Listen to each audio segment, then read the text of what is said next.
morning students. Next chapter 7 ecosystem சூழ்நிலை மண்டலம் சூழ்நிலை அமைப்பு. அதில் பார்த்திங்கன்னா ஜென்ரலான ஸ்டோரி கொடுத்துருப்பாங்க. அதை from have you seen lake, ponds, pools in your surroundings? They are called water bodies with many components of them.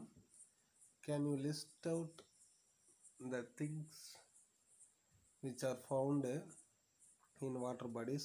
Mud, சேறு சேகதியாக இருக்கும். அப்புறம் nutrients, clay, soil, dissolved gases, plankton, அந்த தாவர மிதவைகள்லாம், micro organism, plants like algae, hydrilla, நீலம்பூ, nymphaea, அதாவது அல்லி, தாமரை, இதெல்லாம் இருக்கு இல்லையா. And animals like snake, small fish, large fish, frog, tortoise and crane are the components of the water bodies which constitute the ecosystem. Further, we all know that plants and animals are prominent living components in their environment. They interact with the space components such as air, water, soil, sunlight, etc. For example, you have studied in class 11 one of the life processes, photosynthesis, which utilizes sunlight, water, carbon dioxide, nutrients from the soil and release oxygen. ஒளிச்சேர்க்கை பற்றி 11லேயே பார்த்துருக்கோம். அதில் எதெல்லாம் பங்கு பெறுதுன்னெல்லாம் பார்த்தோம். சூரிய ஒளி, நீர், கார்பன் டை ஆக்சைடு, இதெல்லாமே. From this we understand that the exchange of materials takes place between living and space components. Likewise, you can study the structure and function and types of ecosystem in this chapter. The term ecosystem, சூழ்நிலை மண்டலம்னு முதல் பேர் வச்சிரு, proposed by A.G. Tansley 1930, who defined it as the system resulting எதுக்கு இடையில from the integration, ஒருங்கிணைந்தது எதுக்குன்னா of all living and non-living, உயிருள்ள மற்றும் உயிரற்ற காரணிகள், factors of the environment. Whereas Odum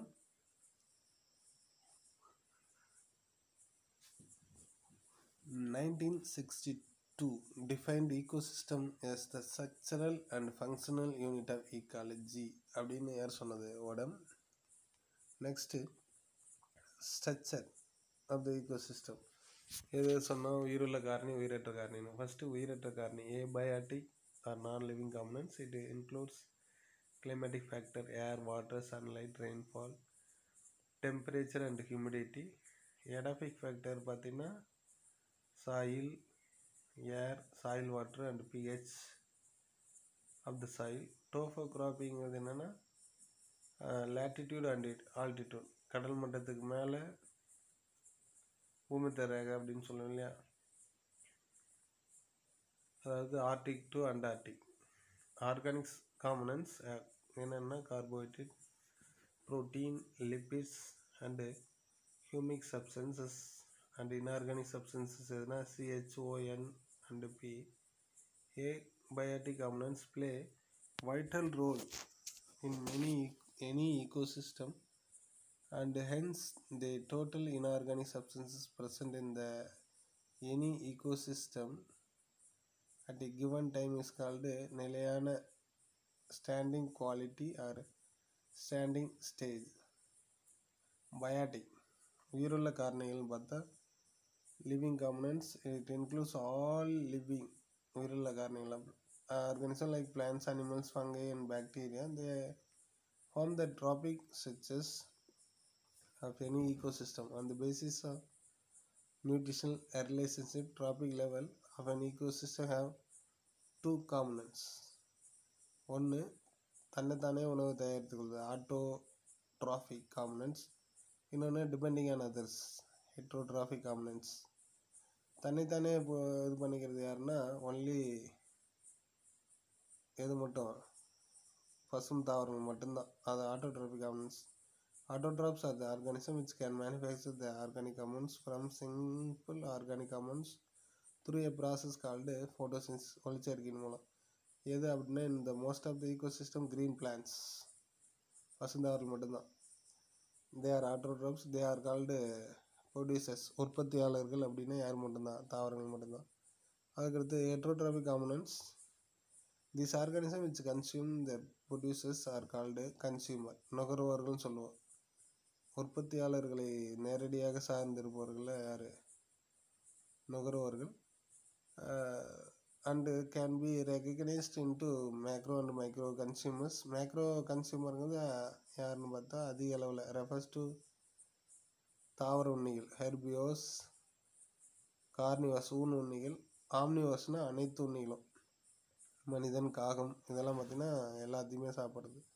தாவரலையும் சாப்பிடுவோம், மாமிசம் சாப்பிடுவோம். கார்னிவஸ்ங்கிறது விலங்கு உண்ணிகள். பிரைமரி, செகண்டரி, டெர்ஷரி, முதல்நிலை நுகர்வோர், இரண்டாம் நிலை நுகர்வோர், மூன்றாம் நிலை நுகர்வோர். அதாவது micro consumers are called decomposers. டீகம்போசர்னாவே சிதைப்பது யாருன்னு பார்த்தீங்கன்னா பூஞ்சைகளும் பாக்டீரியாவும் தான், fungus and bacteria. Decomposers are organisms that decompose the dead plants and animals to release organic and inorganic nutrients into the environment, which are again reused by plants. Example, bacteria, actinomyces and fungus. Next, the amount of living materials present in a population at any given time is known as standing crop, which may be expressed in terms number or biomass per unit area. அதில் இருக்கக்கூடிய அளவு எண்ணிக்கையை பொறுத்து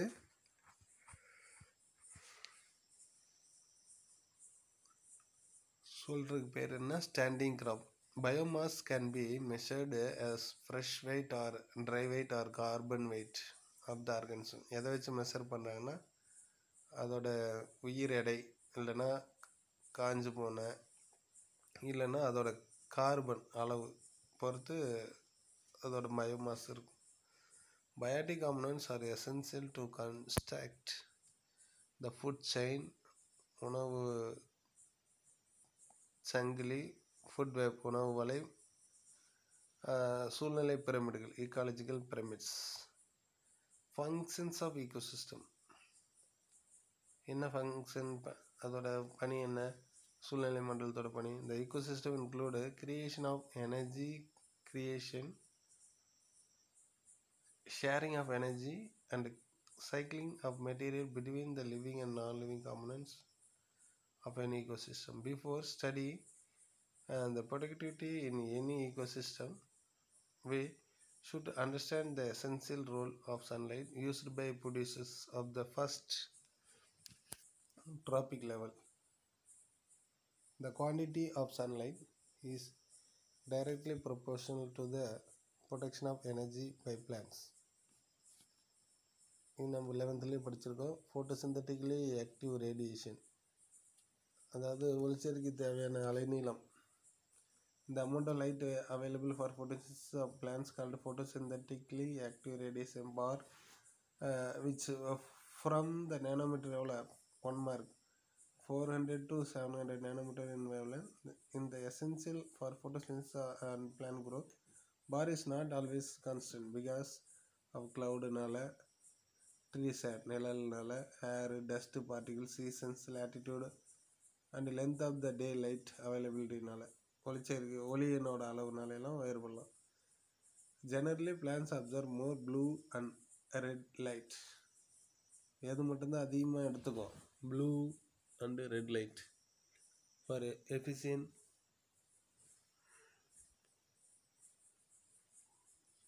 photosynthesis. Of the total sunlight, 34% that reaches the atmosphere is reflected back into the atmosphere. Moreover, 10% is held by ozone, water vapors, and atmospheric gas, and the remaining 56 reaches the earth surface. Out of the 56, only 2 to 10% is solar energy used by green plants for photosynthesis, while remaining portion dissipated as என்னவோ மாறிடுது, வெப்பநிலையாக மாறிடுது, ஹீட்டாக மாறிடுது. War is generally expressed in millimoles or another square meter or a second by using silicon photovoltaic detectors which detect only 400 to 700 nanometer length of light. Bar value range from 0 to 3000 millimoles square meter per second. At night bar is 0 ஏன்னா light அதிகம் இருக்காது நைட்டில். During midday in the summer bar often reaches 2000 to 3000. அந்தளவுக்கு வெயில் அதிகமாக இருக்குது. Millimole square metre per second. Types of carbon. Green carbon அப்போ எங்கே இருக்கும்? photosynthesis. Carbon stored in the biosphere by the process of photosynthesis. Gray carbon. Carbon stored in fossil fuel, coal, petroleum, oil deposited in lithosphere. Blue carbon in the ocean. Carbon stored in the atmosphere and ocean. Brown carbon. Carbon stored in the industrialist forest. Wood used to making commercial article. Black carbon. Carbon emitted from gas, diesel engine, coal fired power plants. Production of in ஈக்வஸ்ட் எவ்வளோ gain கிடைக்குது அப்படின்னு வச்சு 2 டைப்பாக இருக்கும். GPP, NPP. கிடைக்கிறது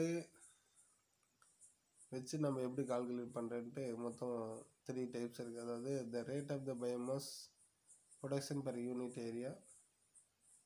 இந்த unit time is called productivity. It can be expressed in terms of GM per meter squared per year or kilocalories per meter square per year.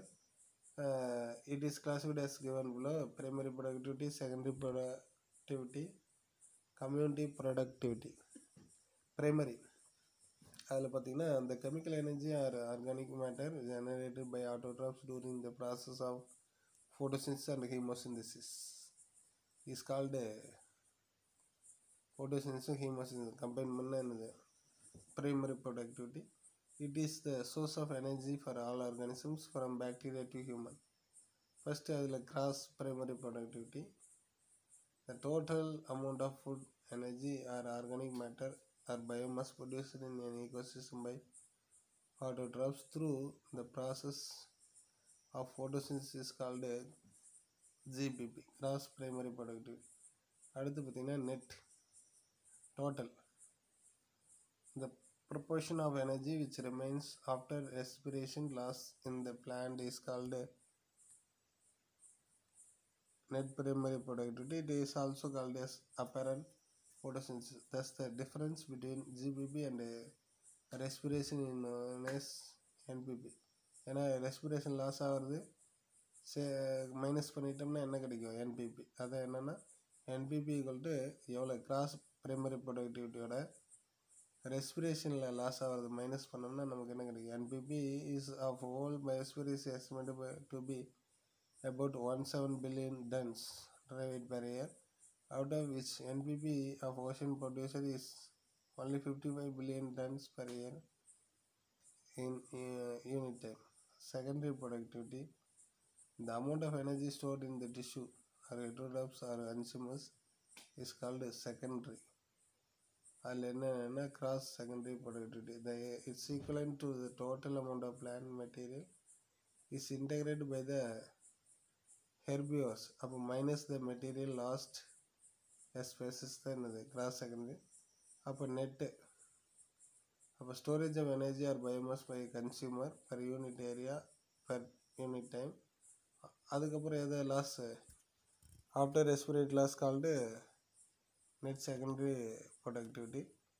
அடுத்து community productivity, the rate of net synthesis of the organic matter biomass by a group of plants per unit area per unit time is known as community productivity. Factors affecting primary productivity, எதனால எல்லாம் பாதிக்குது அப்படின்னா primary productivity depends upon the plant species of an area, their photosynthetic capacity, availability of nutrient, solar radiation, precipitation, soil type, topographic factors, latitude, altitude, direction and other environmental factors. It varies in different types of ecosystem. அடுத்து concept of trophic level in an ecosystem. Green word trophic பேர் என்னன்னா the food or feeding.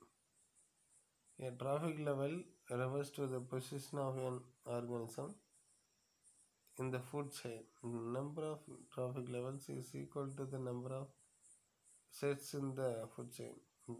The green plants occupy the first trophic level, அதாவது T1. அதாவது herbivores are called green plants are produces the energy produced by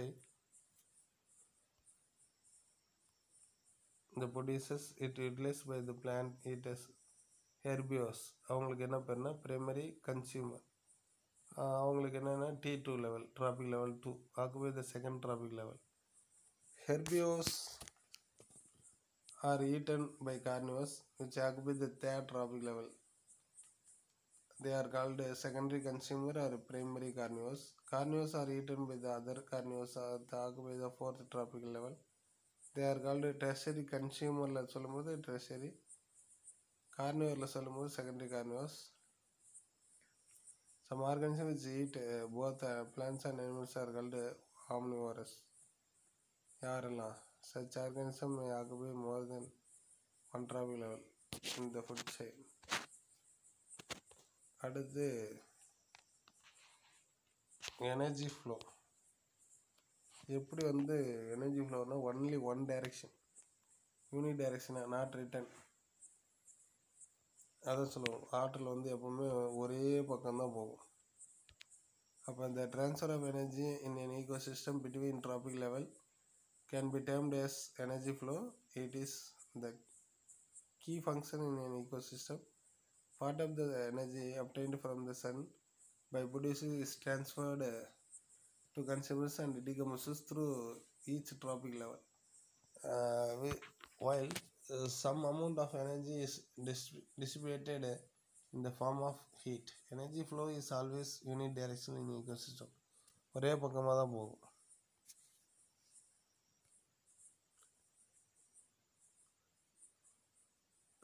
Law of thermodynamics.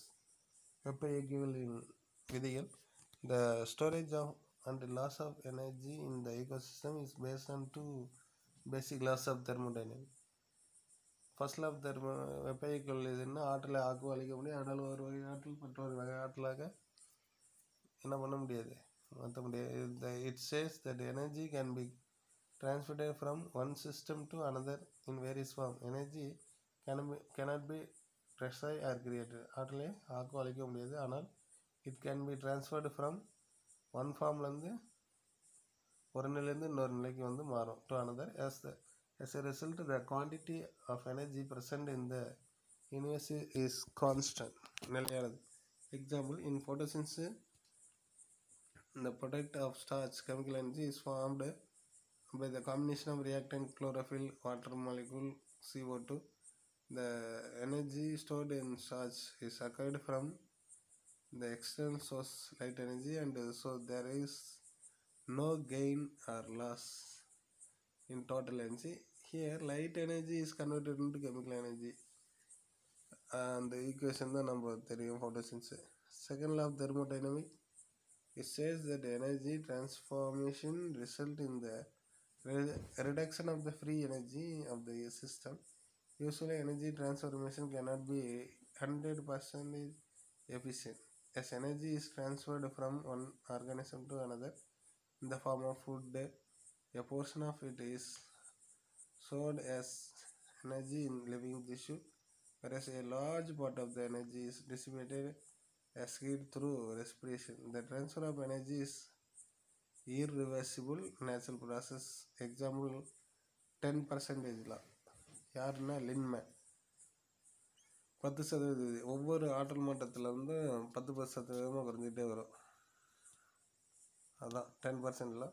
The law proposed by Linnemann in 1942, it states that during transfer of food energy from one tropic level to other, only about 10% is stored at every level, and the rest of them 90% is lost in the respiration, decomposition, and the form of heat. Hence the law is called 10% example.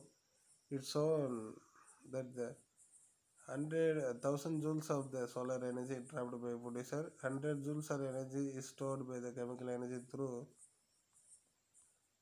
photosynthesis. Remaining 900 joules would be lost in the environment. In the next tropic level, herbivores which feed on producers get only 10 joules of energy, and the remaining 90 joules is lost in the environment. Likewise, in the next tropic level, carnivores which eat herbivores store only 1 joule. அப்படியே ஒவ்வொரு மட்டமாக குறைஞ்சிக்கிட்டே இருக்குது. அப்போ 1 joule of energy remaining, 9 joules are dissipated. Finally, the carnivores are eaten by the tertiary consumer, which is 0.1% தான். அப்போ 0.9 என்னது lost in the environment. Thus the successive tropic level only 10% is stored. அதான் ஒவ்வொரு லெவல்லையும் கொடுத்துருப்பாங்க. 900 joule ப்ரொடியூசரில் வெளியே போயிடுது. 100% மட்டும் தான். அடுத்து ப்ரைமரி கன்சியூமரில் 10%, அடுத்து பார்த்திங்கன்னா 1, அடுத்து 0.1. அப்போது 100 அதுலேருந்து 90 வெளியே போயிடுது. 10 90 வெளியே போயிடுது. 1000 900 வெளியே போயிடுது. 100ல் 1 9% வெளியே போயிடுது. 0.1 0.9 வெளியே போயிடுது. ஓகே.